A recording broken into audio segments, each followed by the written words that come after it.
Assalamualaikum warahmatullahi wabarakatuh. Berjumpa kembali melalui channel YouTube saya Nehi Asli. Saya mahasiswi pada Fakultas Tarbiyah Tadris, Program Pasca Sarjana Universitas Islam Negeri Fatmawati Soekarno Bengkulu.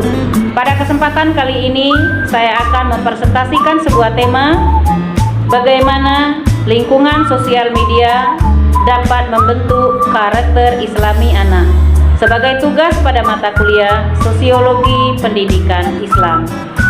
Sahabat akademis dimanapun berada, sebelum kita membahas tentang bagaimana lingkungan media sosial dapat membentuk karakter Islami anak, terlebih dahulu kita pahami sebuah teori yang dikemukakan oleh Norton 2018. Beliau mengemukakan bahwa inti dari pengguna alat atau perangkat tergantung kepada substansi aplikasi, konten, dan pengaruh substansi yang berkaitan dengan media sosial, yaitu seorang pengguna memanfaatkan sebuah aplikasi yang dapat digunakan untuk mencari informasi dan data yang berkaitan dengan tuntutan kebutuhan secara konten dan memberikan pengaruh positif maupun negatif.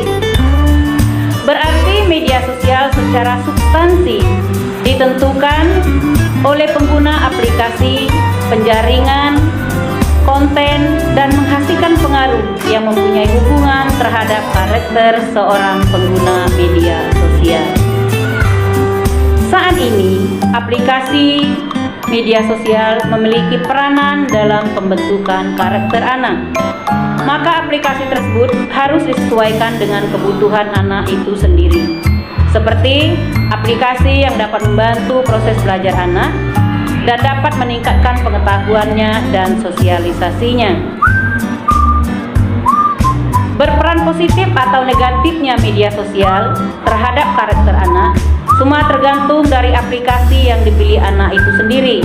Jika anak memilih aplikasi yang mendukung aktivitas belajarnya, maka karakter anak akan terbentuk positif. Sebaliknya, jika anak memilih aplikasi yang membuatnya malas untuk belajar, maka karakter anak akan terbentuk negatif. Sahabat akademis dimanapun berada, terkhusus untuk peranan media sosial dalam pembentukan karakter Islami anak, maka harus selektif dalam memilih aplikasi, memilih konten dan tontonan. Itu harus disesuaikan dengan kebutuhan anak. Hal inilah yang harus kita perhatikan sebagai orang tua. Kita harus selalu memberikan pengawasan apa saja yang anak lakukan dengan gadgetnya, agar jangan sampai anak membuka konten yang berbau negatif yang akan mempengaruhi karakternya menjadi negatif pula. Peran orang tua untuk bisa menjadi teman yang baik bagi anak, sehingga anak senantiasa terbuka dengan aktivitas yang dilakukan.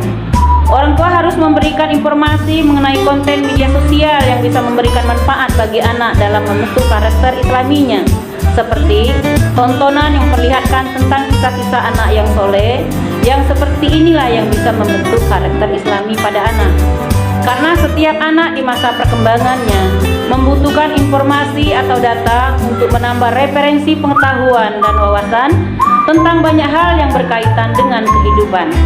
Itulah sebabnya banyak anak senantiasa mencari informasi dengan eksistensinya sendiri, termasuk melalui pengguna media sosial. Apa yang menjadi kebiasaan anak maka akan berpengaruh dalam pembentukan karakternya.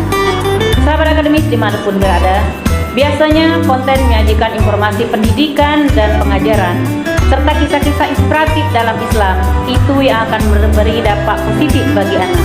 Sekaligus artinya lingkungan media sosial berperan positif dalam pembentukan karakter Islami anak. Akan tetapi, apabila aplikasi yang berisi penyajian informasi yang bersifat negatif seperti gaya hidup, berita kriminal, serba-serbi yang tidak sesuai dengan budaya dan nilai Islam, biasanya menentukan karakter negatif juga bagi anak. Jika hal ini terjadi, artinya lingkungan media sosial berperan atau berpengaruh negatif bagi pembentukan karakter Islami anak.